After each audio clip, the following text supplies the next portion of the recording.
இன்னைக்கு நம்ம பார்க்க போறது பார்த்தீங்கன்னா, நகை அடகு கடைக்கான சாஃப்ட்வேர். ஒரு நகை அடகு கடை இன்னுமே வந்துட்டு நெறைய பேரு கையில தான் எழுதி அக்கவுண்ட் மெயின்டெயின் பண்ணிட்டு இருக்காங்க. சிம்பிளா ஒரு கஸ்டமர் வர்றாங்கன்னா, என்னென்ன நகை வைக்கிறாங்க? என்ன வெயிட்க்கு வைக்கிறாங்க?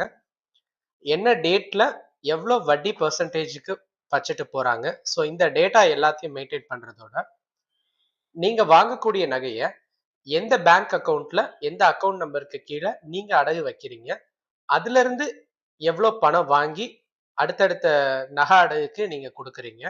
ஸோ இந்த டேட்டா எல்லாத்தையுமே இதுல நீங்க மெயின்டெயின் பண்ணிக்கலாம். அதே மாரி ஒருத்தவங்க நகை திருப்ப வர்றாங்கன்னா, அவங்களே திருப்ப வர்றாங்களா? இல்லன்னா அவங்களோட கணவரோ, மனைவியோ வேற யாராவது திருப்ப வந்தாங்கன்னா, அவங்களோட data, photo, Aadhaar card so இந்த மாரி விஷயங்களையும் மெயின்டெயின் பண்றதுக்காக கம்ப்ளீட்டா டெவலப் பண்ணியிருக்கு. ஓகே. இப்போ புதுசா ஒரு கஸ்டமர் வர்றாங்கன்னா, ஆட் கஸ்டமர் குடுக்குறீங்க.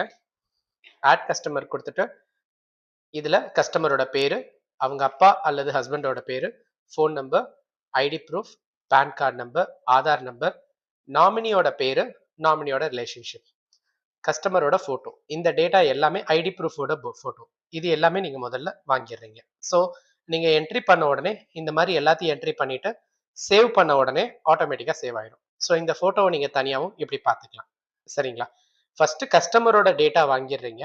அடுத்து இந்த கஸ்டமர் என்ன நகை கொண்டு வர்றாங்க, என்ன நகை அடகு வைக்கிறாங்கன்றத நியூ பவுன் இந்த டேட்டால போயிட்டு கஸ்டமரோட பேரை சூஸ் பண்ண உடனே அந்த கஸ்டமரோட போட்டோ எல்லாமே ஆட்டோமேட்டிக்கா ரிஃப்ரெஷ் ஆகி வந்துடும்.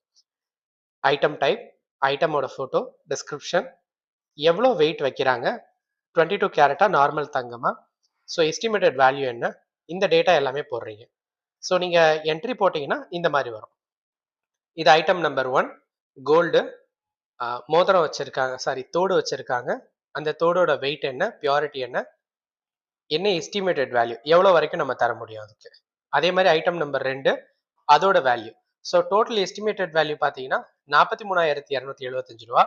ஆனால் அவங்க அவ்வளோ வேண்டாப்பா, எனக்கு ஒரு 35,000 மட்டும் போதும்னு கேட்குறாங்க. ஸோ நீங்கள் லோன் அமௌண்ட் 35,000 போட்டு ஒரு வருஷத்துக்கு 15% இன்ட்ரெஸ்ட் அப்படின்ற மாதிரி நீங்கள் போட்டுக்கலாம். இதை நீங்க எல்லாரும் வந்துட்டு மாசம் மாசம் எனக்கு 1.5 பைசா வட்டின்ற மாதிரி கேட்பாங்க. ஸோ அது உங்களுக்கு தேவைன்ற மாதிரி நீங்க தான் ஆர்டர் பண்ணிக்கலாம். சரிங்களா? ஸோ முதல்ல நகைய நீங்க வாங்குறீங்க. வாங்கின உடனே ஒரு ரிசிப்ட் ஒன்று ஜென்ரேட் பண்ணி இந்த ரிசிப்ட் ஃபர்ஸ்ட் இந்த காப்பி வந்துட்டு கஸ்டமர் கைக்கு போறது A4ல பாதி. கஸ்டமரோட போட்டோ, நகையோட போட்டோ, 2 நகையோட எடை, அதோட பியூரிட்டி, அதோட எஸ்டிமேட்டட் வேல்யூ எல்லாமே இதுல வந்துடும். அதுக்கு கீழே இந்த கார்டு எதுக்குன்னா, நீங்க அந்த நகைய வந்துட்டு ஒரு பவுச்ல வைக்கும்போது, அந்த பவுச்சுக்குள்ள இந்த அட்டையும் சேர்த்து வைக்கும்போது, ஃபியூச்சர்ல கஸ்டமரோட பேரோ, ஃபோன் நம்பரோ போடும்போது, அந்த நகைய பத்தின விவரங்கள அந்த அட்டையோட அந்த கார்டோட நம்பர் எல்லாமே இதிலேயே கொண்டு வந்துரும். அந்த பவுச்சோட நம்பர் எல்லாமே இதிலேயே கொண்டு வந்துரும். ஓகே. இப்போ நகை வச்சுட்டாங்க, அடகு வச்சுட்டாங்க. அடுத்து பேமெண்ட் கலெக்ட் பண்றதுக்கு வர்றாங்க. ஸோ பேமெண்ட் குடுக்கறதுக்காக வர்றாங்க. கஸ்டமரோட பேர் ஏதாவது நீங்க சர்ச் பண்ணும்போது, அந்த கஸ்டமர் என்னென்ன அட்டையின் கீழ நகை அடகு வச்சிருக்காங்கன்றது வந்துரும். ஃபார் எக்ஸாம்பிள் இந்த மாரியப்பன்ற கஸ்டமர் சூஸ் பண்ணீங்கன்னா, அந்த அந்த பவுண்ட் டீடைல்ஸ், ஐட்டம் டீடைலா இருக்கட்டும், அதோட வெயிட் என்னன்றது இருக்கட்டும், டோட்டல் லோன் அமௌண்ட், எவ்வளோ பெர் ஆனம் இன்ட்ரெஸ்ட் என்ன, லோன் டேட் என்ன. ஸோ இது இன்ட்ரெஸ்ட் பெர் ஆனம் குடுத்தா பெர் டேக்கு அதுவே கால்குலேட் பண்ணிக்கும். சரிங்களா? ஸோ இந்த இடத்துல வந்துட்டு ரைட் சைட்ல ஓல்ட் அவுட்ஸ்டாண்டிங் ரூ. 3,02,000.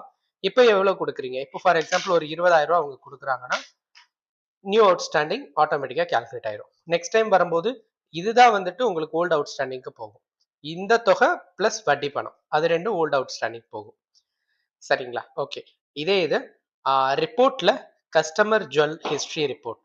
இந்த ரிப்போர்ட் பார்த்தீங்கன்னா, கஸ்டமரோட பேரு, அந்த நகையோட details, loan details, interest calculation எல்லா டேட்டாவுமே இதுல வந்துரும். ஃபார் எக்ஸாம்பிள் இது எனக்கு ஒரு பிரிண்ட் அவுட் காப்பி எடுக்கணும்னா, ஜஸ்ட் நீங்க இத இப்படி டச் பண்ண உடனே அந்த டேட்டாவ பிரிண்ட் அவுட்டுக்காக A4 ஷீட்ல உங்களுக்கு பிரிண்ட் வந்துரும். சரிங்களா? இது கஸ்டமர் கேட்கும்போது குடுக்கறதுக்காக. ஓகே. அதே மாதிரி அதர் இன்கம் அண்ட் எக்ஸ்பென்சஸ். நீங்க கடையில சேலரிக்கு வேலைக்கு ஆள் வச்சிருப்பீங்க. அவங்களுக்கு சம்பளம் குடுப்பீங்க. ஸோ அந்த மாரி எக்ஸ்பென்சஸ இதுல நீங்க மெயின்டெயின் பண்ணிக்கிறீங்க. ஸோ ஸ்டாஃப் சேலரி போடுறேன். ஒரு 200 போடுறேன். கண்ணன்ற பையனுக்கு போடுறேன். ஸோ கேஷா குடுக்குறேன். நோட்ஸ். ஆட் டிரான்சாக்ஷன் குடுத்தீங்கன்னா, ஓவரால் உங்களுடைய டேட்டா எல்லாமே சேவ் ஆயிட்டே இருக்கும். இப்போ ரிப்போர்ட்ல master cash flow report open பண்ணீங்கன்னா, என்னென்ன டேட்ல எவ்வளோ பணம் உள்ள வந்திருக்கு, எவ்வளோ செலவாயிருக்கு. ஸோ அமௌண்ட் அவுட் அப்படின்னு வெளியேறுற பணம். அமௌண்ட் இன்னா உள்ள வர்ற பணம். டிஸ்கவுண்ட் குடுத்திருந்தீங்கன்னா, அந்த நகைக்கு ஃபார் எக்ஸாம்பிள் வந்துட்டு ஒரு 6 மாசம் 3 நாள் ஆயிருக்கும். அந்த 3 நாளைக்கு 1 மாசத்துக்கான வட்டி எடுக்க முடியாது இல்லையா? ஸோ அந்த 3 நாளைக்கு வந்துட்டு இருக்கக்கூடிய வட்டிய நீங்க ஸ்கிப் பண்ணிட்டு போடுறதா இருந்தா, டிஸ்கவுண்ட்ன்ற அக்கவுண்ட்ல வரும். சரிங்களா? இது ஜுவல் ரெடிம்ஷன். இப்ப நகைய திருப்புறதுக்காக வந்திருக்காங்கன்னா, அதோட டேட்டா. சரிங்களா? ஓகே. ஆ ஒரு நகை அடகு கடைக்கு தேவையான விஷயங்கள் மட்டும் தான் உள்ள இருக்கும். தேவையில்லாத விஷயங்கள் எதுவுமே உள்ள இருக்காது. ஆ ரெகுலரா நீங்க நடக்கக்கூடிய செலவுகள், அதே மாரி ஒரு நகை திருப்ப வர்றாங்கன்னா, ஆ அந்த நகை வந்துட்டு எனக்கு திருப்ப வேண்டாம்ப்பா. எனக்கு அந்த நகையின் பேர்ல இன்னொரு ரூ. 50,000 சேர்த்து கடன் குடுங்கப்பா அப்படின்னு கேட்கும்போது, அமௌண்ட்ட இன்கிரீஸ் பண்றதா இருக்கட்டும். ஸோ அதெல்லாம் பார்த்தீங்கன்னா, லோன் கலெக்ஷன்ல போயிட்டு, பாண்ட் டிரான்சாக்ஷன்ல, கலெக்ஷன்ல ஸோ கஸ்டமரோட பேர சர்ச் பண்றீங்க. ஸோ ஓப்பன் பண்ணிட்டு increase loan. So loan amount increase பண்றது. எல்லா டேட்டாவுமே இதுல இருக்கும். இந்த நகைய திருப்ப வர்றாங்கன்னா, அந்த நகைய திருப்புறவங்களோட டீட்டெயில். ஸோ செல்ஃப் அப்டின்னா அவங்களே வந்து திருப்பிக்கிறாங்க. ஆத்தரைஸ்டு பெர்சன்னா யாரையா அனுப்பி திருப்பிட்டு வர சொல்றாங்கன்னா, அவங்களோட ஐடி ப்ரூஃப், அவங்களோட ஃபோட்டோ, ஸோ ரிசீவரோட ஃபோட்டோ, அதுக்கப்புறம் அவங்களோட சிக்னேச்சர் எல்லாமே இதுல என்னலாம் தேவையோ நீங்க வந்துட்டு அத நீங்க வாங்கிக்கலாம். ஓகேங்களா? உங்க ஐடியாவ சாஃப்ட்வேரா நான் எழுதி தரேன். Thank you. And one more thing. நான் தான் அப்ளிகேஷன் டெவலப்பர். உங்களோட சைட்லயே உட்காந்து உங்களுடைய கான்செப்ட்ட நீங்க பென்சில் ஸ்கெட்ச்ல குடுத்து, அங்கேயே உட்காந்து உங்களுக்கு டெவலப் பண்ணி குடுக்கணும்னாலும், அந்த சர்வீஸும் நான் பண்ணிட்டு இருக்கேன்.